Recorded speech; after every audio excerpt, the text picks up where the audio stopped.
President Buhari, welcome back to the program. Thank you. Mr. President, you have asked the United States to help you in the fight against Boko Haram.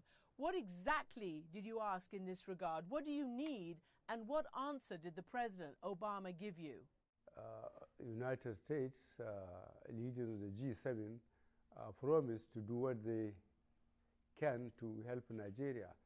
So we have brought our requirements in terms of training, equipping, and intelligence gathering for Nigeria to be able to fight Boko Haram. And you mentioned the economy and the falling in oil prices over the last many months. How are you going to deal with that? Because that is really what your people want.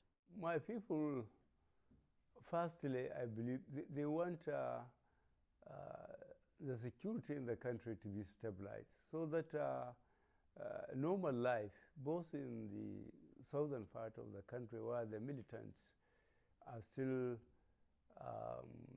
sabotaging oil installations and kidnapping people and demanding ransom, and in the northeast of the country where Boko Haram is still active. This is the main preoccupation of Nigerians now, and is a realistic way of looking at things. Nothing will work until the country is secured. But despite your vows to tackle Boko Haram, there are reports in your own country that there have been at least 400 deaths by that group since you became president. Added to that, Amnesty International reports that your military has totally lost the credibility and trust of the people because of the systematic human rights abuses, the killing of some 8,000 people. How do you expect your military to be able to go against Boko Haram, to get the trust of the people, instead of being a platform for Boko Haram's grievances? Well, I have just mentioned that under Lake Chad Basin Commission, we have agreed to form a multinational joint task force. So whatever happened before that decision was taken, we have to allow further investigation to verify the question of human rights abuse. And with that, I'm sure you must have known the decision taken by this government, federal government of Nigeria, in changing the military command. What about the girls, the famous Chibok girls, the 200 or so who were abducted so long ago? Yet again, there's been a suggestion that the Boko Haram captors may trade them, may seek to trade them for incarcerated inmates who they want to get out. Is your government willing to trade those girls in that regard?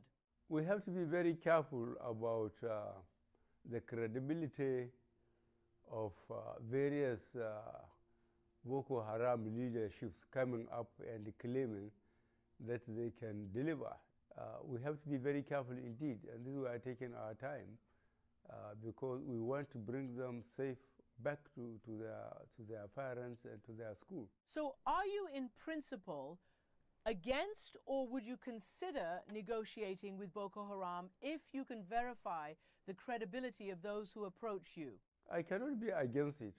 I told you our main objective as a government is to secure those girls safe and sound back to their schools and rehabilitate them to go back to normal life. So if we are convinced that the leadership that presented itself can deliver those girls safe and sound, we will be prepared to negotiate what they want.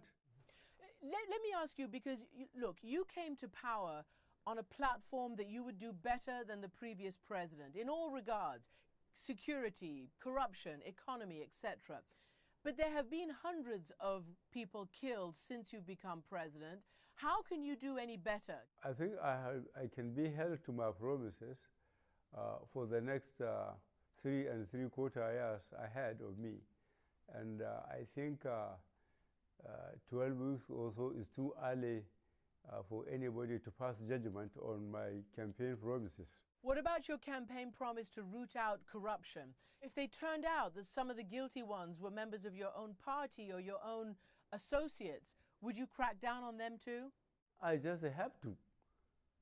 There isn't going to be any party member or any personality that can escape justice.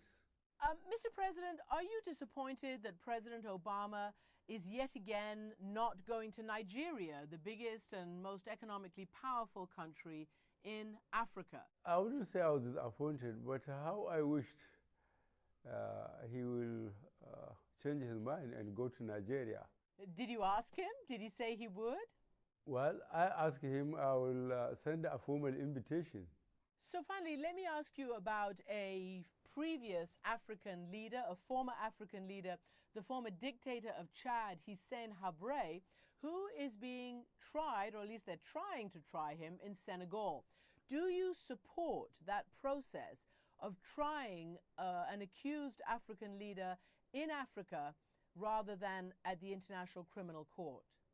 Justice is justice, whether it is done in Africa or elsewhere in the world. The important thing is let justice be done. Whatever evidence the prosecution has in Senegal, I think they should proceed to make it available to the world and prosecute him according to international law on human rights. So you support that process? I support any process that is based on justice. President Muhammadu Buhari of Nigeria, thank you for joining me from Washington today. Thank you very much.